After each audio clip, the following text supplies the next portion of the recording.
नमस्कार. ही आमची जिल्हा परिषद प्राथमिक शाळा डेळेवाडी येथील इयत्ता पहिलीची विद्यार्थिनी आहे राजवर्धिनी.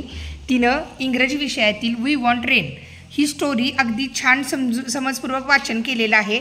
त्याचा अर्थ देखील तिने छान समजून घेतला आहे. गेली 8 दिवस झालं ती याचा सराव करत होती. तिचा सराव आता खूप छान झाला आहे आणि अतिशय छान तिच्या भाषेमध्ये अर्थासहित ती गोष्ट आपल्याला वाचून दाखवणार आहे. राजवर्धिनी, आम्हाला गोष्ट वाचून दाखव बाळा. 1.11 We want rain. Look, listen and enjoy. A dark cloud was in the sky.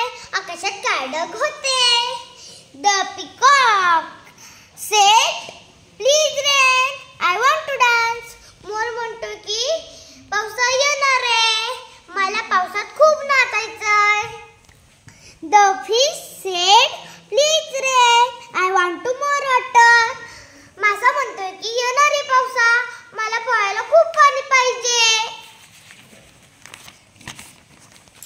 The farmer said, "Please rain, I want to sow the seeds." शेतकरी म्हणतो येणार आहे पावसा, मला बिया पेरायच्यात पावसात. Raju said, "Please rain, I want to sail paper boat." Raju म्हणतोय येणार आहे पावसा, मला कागदी बोट पावसात सोडायची आहे. The cloud rain in the shore. पाऊस जोरात पडू लागला. The peacock danced. मोर नाचू लागला. The fish swam merrily. मासा पोहू लागला. The farmer started planting. शेतकरी आपल्या बिया पेरू लागला. Splash, splash, splash. Raju and his friends enjoy sailing paper boat and had a wonderful time in the puddle. Raju आणि त्याचे मित्र त्या डबक्यात होडी सोडू लागले कागदाची आणि त्या डबक्यात खूप उड्या मारून खेळू पण लागले. The clock filled everybody's heart with joy.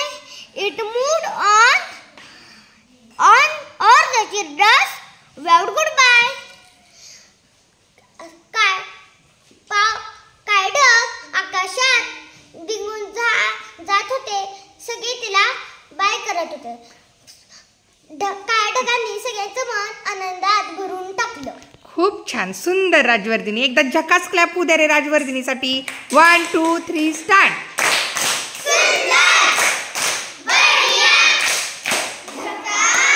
Super बाळा. बघा, हे इंग्रजीचे आम्ही ABCD संपूर्ण शिकून झालेली नाही, परंतु पहिलीच्या मुलांना सर्व स्पेलिंग वाचता येणं अपेक्षित नाही. पहिलीच्या मुलांनी चित्रावरून वाक्य वाचन किंवा शब्द वाचन करणं अपेक्षित आहे आणि सर्वात महत्त्वाचं समजपूर्वक वाचन करणं महत्त्वाचं आहे, जे की आत्ता आमच्या इयत्ता पहिलीच्या राजवर्धिनीनं केलं.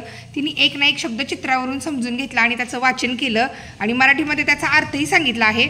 मातृभाषेत शिकण्याचा हा एक फायदा, खूप महत्त्वाचा मोठा फायदा आहे की मातृभाषेतून शिक्षण घेतल्यामुळे तिनं हे इंग्रजी शब्द स्वतःच्या भाषेत समजून घेतले आणि ही संपूर्ण गोष्ट वाचून दाखवली आणि तिच्या भाषेत सांगितली. तुम्ही देखील मुलांचा जर सराव करून घेतला, आमचे हे पहिलीचे मुलं देखील खूप छान वाचतात गोष्टी, तुम्ही देखील सराव करून घेतला तर तुमचे विद्यार्थी देखील छान गोष्टी वाचन करतील. खूप छान राजवर्धिनी, सुंदर. उद्या आमचा इयत्ता पहिलीचा शौर्य ही संपूर्ण गोष्ट वाचून दाखवणार आहे.